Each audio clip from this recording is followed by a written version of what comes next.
सामान्य नाही.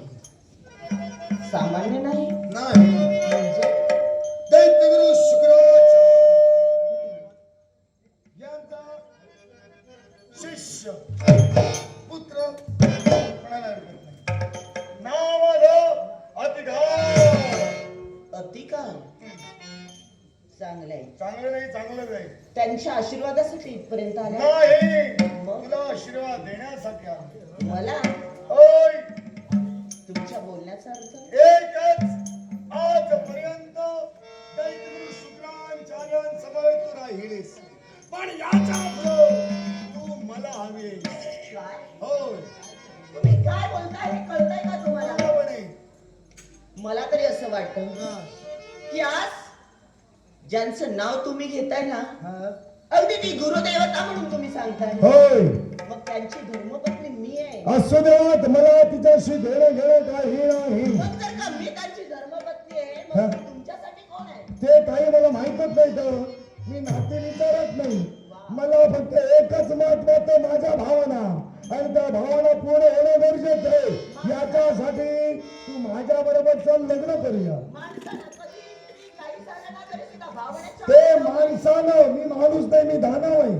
दानव जरी असलास तरी सुद्धा भावना आहेत ना. प्रत्येकाला आहे. भावना सुद्धा कितीपर्यंत चालवाव्यात, कितीपर्यंत ठेवाव्यात याची तोलमोल माणूस करू शकतो. हो भावना. आणि म्हणून सांगते, आज जे काही तुम्ही बोलतात माझ्याकडे तर योग्य. तू ब्राह्मण पत्नी म्हणून सांगण्याच्या योग्यतेची नाहीस. कारण भावना अर्थात भावना आम्ही कधी अंकित करू शकत नाही. त्या भावनेच्या आधी स्वतः माणूस राहत नाही. अर्थात जे काही करते ते भावना विवश होऊन, ते काही केले ते सुद्धा भावना विवश होऊनच. तर ही विनाशाला कारणीभूत ठरणार आहे. आणि म्हणून तुला सांगते, तुझ्या प्रेमासाठी मेलं तरी चालेल. लोक काय म्हणतील, मेला मेला प्रेमवीर मेला करत नाही. मग एवढा जर का तुला वाटत असेल तर मला सुद्धा बघायचंय, आज दिनेशचा कोणतरी लग्न पूर्ण करणार आहे. जात काय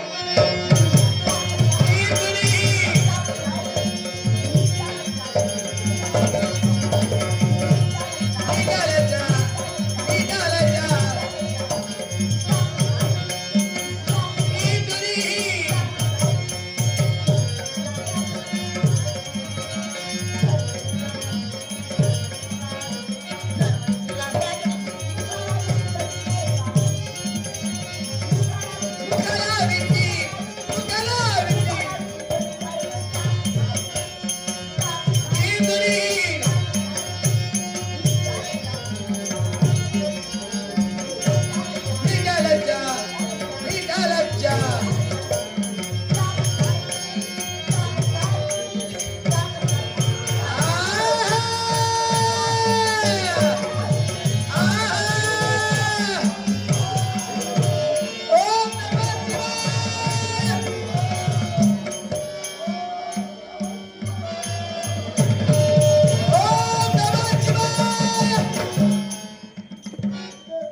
इच्छा पूर्ण केल्या. माझी एकच इच्छा आहे, बाप म्हणून माझ्या इच्छा पूर्ण केल्या. एकच इच्छा, ही फक्त 4 दिवस दे. मदांग होऊन तेव्हा गुरुपत्नीवर तेव्हा स्वतःची लालसा परिपूर्ण करण्यासाठी अतिक्रमण करण्याची लक्षात ठेव.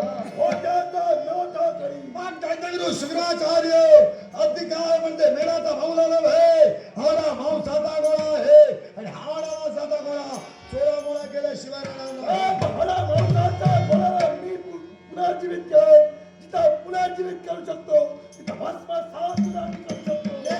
गेलं याची पर्वा करणारा मी नव्हे, पण ते ध्येय माझ्या नेत्रासमोर ठेवले, ते पूर्ण केल्याशिवाय माघारी जाणार. उच्चतम शिखर गाठण्यासाठी तुला जन्माला घातलं. हा जर अधिपळा तुझ्या कधी घडला असेल मृत्यूशिवाय तुला पर्याय नाही. मग सरकार तुम्ही मला मृत्यू देत असाल, हसत हसत एक एक पायरी स्वर्गाचे चढे, पण माघारी येणार नाही. आता सारखा स्वर्गाची पाणी केव्हाही तुला शक्य नाही. जी कृती तुझी आहे ती अधम कृती आहे लक्षात ठेव. मग जी अधमकृती स्वजमनात आचरणात आली, त्याच्या प्राप्तीसाठी हवी ती पायरी चढण्यासाठी मी तत्पर ठरेल. शेवटी नरकाची पायरी तुला चढविल्याशिवाय मी मात्र शांत बसणार. गुरु म्हणून नरकाची पायरी जरी चढविला तरी सुद्धा मी ती चढायला तयार आहे. गुरु म्हणून सांगण्याचा योग्य त्याचा तुला नाही. याच्या मुळाची कारणे आजपर्यंत पृष्ठभागी मी तुझ्या राहिलो, पण त्या तत्व आजपर्यंत पुढे धुळीस मिळले. मला याची गरज नाही.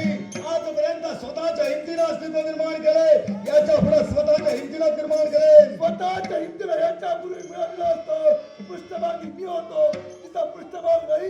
उच्चतम शिखरावर क्षेत्रात आता याच्या पुढे विश्वादेव सुद्धा मी आहे. आता त्रिभुवनाचा सम्राट मी आहे. मला तुमची गरज नाही. याच्या पुढे जर खेळत असेल अशा नटदष्टाला जगण्याचा अधिकार नाही. मग काय आहार माझ्या नायकारी खलनायकारी माझ्या नायकारी खलनायकारी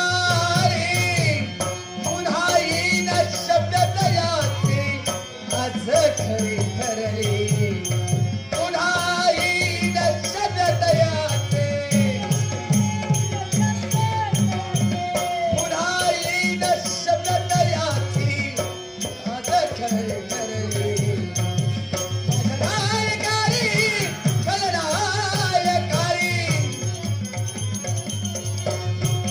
विनोदाचा खलनायक तू दैत्याला डाविला पापिकेच्या दरवाजा जिंदा तुझा मिळविला कलेश्वराची सेवा करण्या पुन्हा तुझ्या जन्माला चौदा बिडीचा खेळा दिलीदार सत्य झाला आला शांती राजा बजाला शांती राजा आला शांती राजा बजाला शांती राजा माझ्या नायकारी खलनायका